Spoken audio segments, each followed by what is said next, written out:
We're also clear that India has the right to take reasonable and proportionate steps to defend itself and to dismantle the vile terrorist infrastructure that has caused death and continues to threaten them.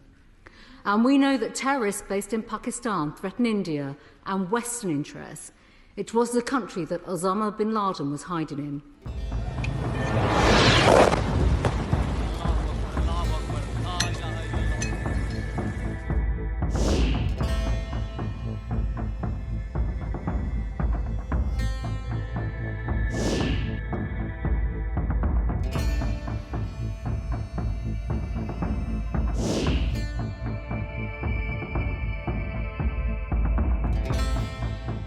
On the 22nd of April, terrorists brutally killed 26 tourists in Vlagnum in a barbaric and savage act of violence.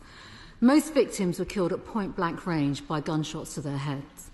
My thoughts and prayers were with all those that are affected by this murderous, violent terrorism in Vlagnum. This was an act of terrorism, and we must reflect on the fact that Vlagnum has joined Mumbai, New Delhi and other places in India that will be forever scarred by an act of terror. Mr. Speaker, this is clearly a precarious moment, and we want to see tensions ease between India and Pakistan. We want to avoid a state-on-state military escalation. We're also clear that India has the right to take reasonable and proportionate steps to defend itself and to dismantle the vile terrorist infrastructure that has caused death and continues to threaten them.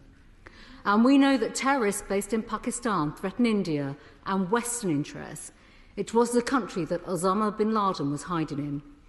And because of the long history of violence inflicted by terrorists on India, the UK has in place long-standing security cooperation agreements with India. And in fact, last week in this House, I reminded the government of those long-standing security agreements, why they exist and why they should matter to us here in the UK. Given these links, the UK government should be at the forefront of working with our friends and allies to tackle the terrorist threats that we face collectively. While I know the Minister will not be able to speak about intelligence sharing between UK and India, can he at least confirm whether our intelligence and security services have been in contact with India about the incidents that took place and are supporting their investigations? Has the government provided any specific security assistance to India in the aftermath of the terrorist attack in Kashmir? Could Britain offer specific support that might help avert escalation? Does the Minister agree with the assessment made by India that the Resistance Front, who claim responsibility for the 22nd April attacks, are a front for Pakistan-based terrorist group Lashkar-e-Taiba? Lashkar-e-Taiba are a proscribed terrorist group who have a clear history of committing acts of terror against India and have reported links to Hamas, including reports that Hamas representatives have met with them earlier this year.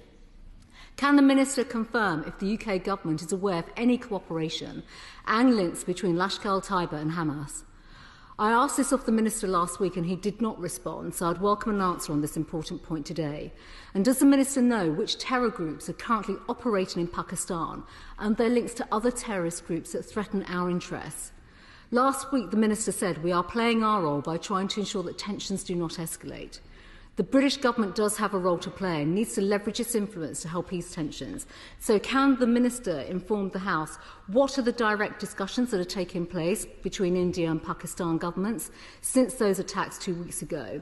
Was the UK informed in advance of the actions being undertaken, and does the Minister have a plan to support easing these tensions? The Minister has referred to the Foreign Secretary's calls with counterparts and engagement. Can he give more evidence of those discussions?